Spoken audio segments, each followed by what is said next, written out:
السلام عليكم ورحمة الله وبركاته. كسر دواد أشار في المساعدات كعصبتاي فضلا يوتيوب سبسكرايب صار سينا الشرقة وآدي أدو مسنتاي ما أنتم حنفلقين إننا وكهالينا قمص سجاني يوجبات أركسر لبدي معاشقين لبدي استعلاء لبدي عدو كل حفايد اسكدري سومالدو لبا مربع كأمان هلمس marka ilaahay hanti ku dhiib ama ganacsi way ka daba shaqeynayaan waxay isku dayayaan inay waxa ilaahay ku siiyay ay ka baabiyaan sidoo kalena marka qofku jecel hadna aad jeceshahay hesho waxay isku dayayaan inay kala kaxeeyaan jacaylkiina baabiyaan marka Soomaalidu maxaa halka dhigay maxaa dadka ka reebay waxaasinimo aniga raayahan waxaan aaminsanahay Soomaalidu inay tahay qoomiyadda adduunka ugu xaasisan uguna xun inta wanaagsanna inta xaasidiinta baa halaynayso baabinaysa oo ay ku dayanaysa halka waxayna dhigay waxaasinimo laakiin waxaan filayaa dad intaas isjeclaa nolosha soo wada qaatay sariirta isku arkay inay marnaba ay kala tagay Qamar Sugaani iyo Badarsan oo arki doontaan oday shaarb hadalkiisu dhab buu haabad oran doontaa haddayna yoom min ayaam isku soo noqon waayeen laba qof isjecel labada lamaana imka kala raaceen labadan waxa laga yaabaa labadaas in laga soo tago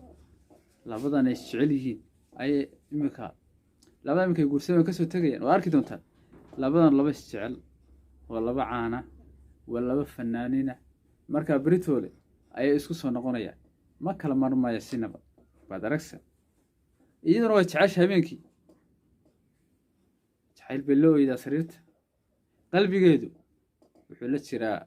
Qamar Sugaani ninka kalamka la joogana jirkeedu iska leeyahay sida lamida Qamar Sugaani habeen walba qalbadu ku ooyaa saacad walba niyadu ku hayaa og baad aragsan gabadh kala hadda jirkiisa iska haysata laakiin qalbigiisu wuxuu la jiraa ogbaad aragsan yoom min ayaam maalmaha ka mid ah ku soo noqon doonaan inaguna way arki doonaa waxaan falanqeeyayna sideeda un bay noqotaa idanka ilaahay marka waxaan rajeynayaa inay isku soo noqon doonaan isku soo noqda ayaa la yeeday qofkii labada haddii aad muuqaalkayga aragtaan amana soo gaadho isku soo noqdo waa caadi dad jacayl ma kala maarmi karaan waxaan leeyahay Qamar Sugaani hadduu fiidiyowga soo gaadho arko iska soo cesho ragga 4 baa loo baniyay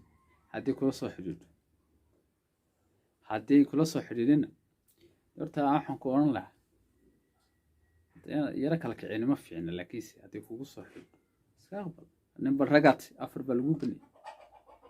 waa hubaal inay ku jeceshahay haddii ku timaado ay jacaylka u tiraado ku jecelahay oo ku soo noqonaya waxba saadka in baatay mid rag ayaad haweena hadda isku dhacdeen lama guriyo waa laga wanaagsanaada wanis waxa lagu talagalay raax madax iyo taran in lagu tarmo marka haweenku wax laga maarmayo ma rag iyo dumarna ma kala maarmayaan waxa leeyahay dawdayash sharafta leh haddii aad YouTube ku cusub tahay fadlan mar kale waxaan ku leeyahay subscribe saar siina share gare si asxaabtaada kula daawato muuqaalada aad iyo aadna ayad mahadsantahay